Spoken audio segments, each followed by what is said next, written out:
13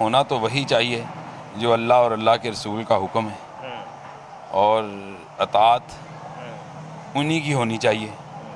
لیکن کافی لوگ جو جیسے بٹشاہ کا دربار ہے، سخی لال شہباز قلندر کا دربار ہے، ہندو آتے ہیں، وہ ناچ گانا یا اپنے اپنے سسٹم سے وہ کرتے ہیں، لیکن کچھ عرصہ بعد میں نے دیکھا کہ وہ مسلمان ہو جاتے ہیں. یہ ان کی برکت ہے. تو یہاں پہ جب آپ عرس کرواتے ہیں سرکار کا تو اسپیشلی طور پہ کیا کرتے ہیں؟ مطلب کہ کوئی نعت خوانی کا سلسلہ، کوئی کبڈی کھیل اس طرح کا؟ یا جی، ہمارے عرس کی جو رسمیں ہیں، سرکار کا غسل مبارک ہوتا ہے، اس کے بعد رات کو چراغاں، اور اگلے دن دستار مبارک ہوتی ہے، تاج مبارک ہوتا ہے، اور اس سے اگلے دن سرکار کی مہندی ہوتی ہے، رات کو محفل سماع ہوتی ہے. ٹھیک ہے.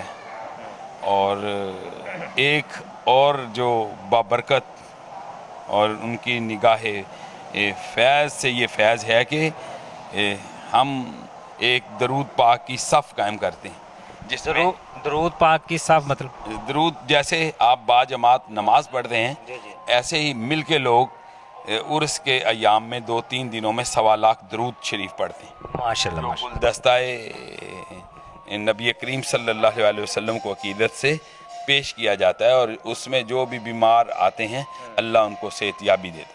یہ بھی بتائیے گا کہ کہنا تو نہیں چاہیے لیکن پھر بھی جو حق کی بات ہے، جس طرح یہ پچھلے دنوں تنازع چل رہا تھا اقرار الحسن اور حق خطیب صاحب کا، کہ دیکھا ہے کہ ان کی جو کرامات کرتے ہیں آنکھوں سے چینیں نکل آتی ہیں اور اس طرح کا کافی جو ہوتا ہے، کیا یہ صحیح ہے یا کیا آپ کے نظریے؟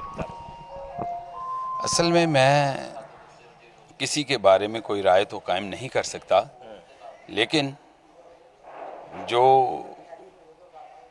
دین اسلام ہے، ہمیں جو نبی کریم صلی اللہ علیہ وسلم سے، آقا و مولا سید و سردار سے جو چیز ملی ہے مسلمانوں کو، اور اس پہ قائم رہنا چاہیے، جبکہ دین میں ایسی چیزیں نہیں ہیں.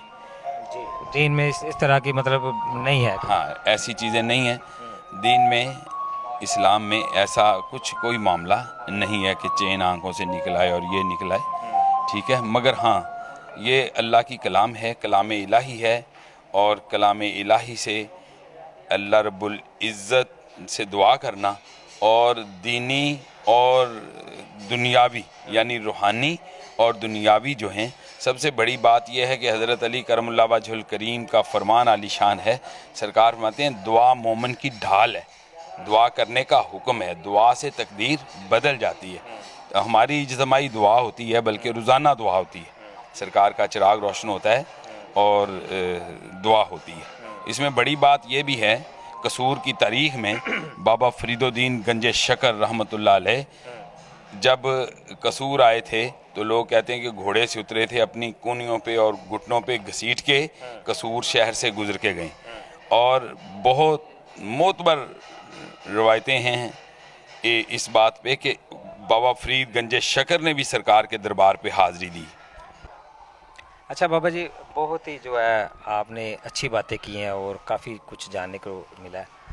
آج کل کا جس طرح ٹیکنیکلی دور ہے، بڑا فاسٹ دور چل رہا ہے، تو اب جو ہے ولی کیا سمجھتے ہیں کہ اب اس دنیا میں اب موجود ہیں؟ جی بے شک ہیں. یہ نہیں ہے کہ ولی نہ ہو. جو بھی اطاعت الہی اور اطاعت مصطفیٰ میں مشغول ہے اور صراط مستقیم پہ قائم ہے، اور جس کو قرب الہی نصیب ہو چکا ہے، جو اللہ کے قرب میں، وہ ولی ہے.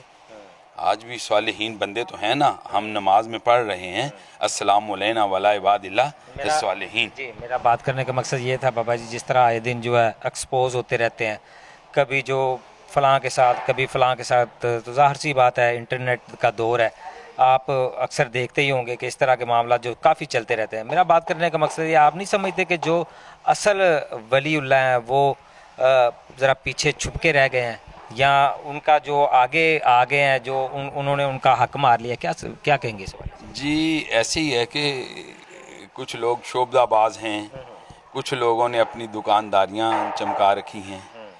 کچھ لوگ جو اولیاء اللہ ہیں وہ انسان کے قلب کو اللہ کے نور سے مزین کرتے ہیں، اور جب قلب کے اندر نور خدا اور نور مصطفیٰ آ جائے تو پھر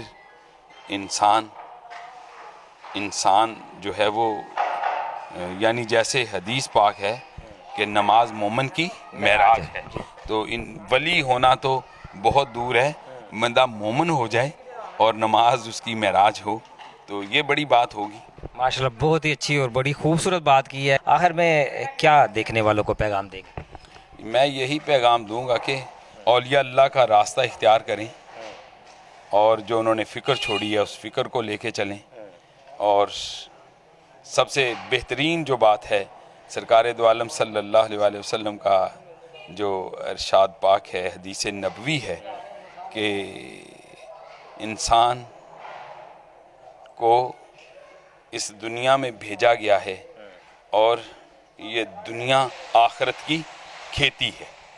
یہ دنیا آخرت کی یہ بات انسان اس بات پہ قائم رہے کہ جب ہم واپس جائیں گے لوٹ کے اللہ کی بارگاہ میں تو ہم نے جواب دینا ہے، اور ہر کسی کی پیشی ہونی. یہ نہیں کہ کوئی بچ کے کوئی کہیں سے گزر جائے گا، کوئی کہیں سے کوئی اور راستہ نہیں ہے. کل من علیہا فان، ہر چیز کو فنا ہونا ہے، ہر چیز نے موت کا، ہر نفس نے موت کا ذائقہ چکھنا ہے، اس کے دربار میں پہنچنا ہے. جو سرکار امام حسین علیہ السلام کا ایک بڑا پیارا فرمان ہے، سرکار فرماتے ہیں کہ مومن وہ ہے جس کی تنہائی پاک ہے، مومن وہ نہیں ہے جس کی محفل پاک. مومن ہے، مومن پہ بات ہو رہی تھی نا، تو مومن وہ ہے جس کی تنہائی پاک ہے، جو تنہائی میں بھی اللہ کا ذکر کرتا ہے. اللہ کے ساتھ جڑا ہوا ہو. جی بہت شکریہ ناظرین، شاہ صاحب کی آپ نے باتیں سنی. اسی کے ساتھ میرے ساتھ تھے سینئر کیمرہ مین ماجد علی. نیکسٹ انشاءاللہ کسی نہ کسی اور پروگرام میں دوبارہ ملیں گے، تب تک اجازت دیجیے. اللہ نگہبان.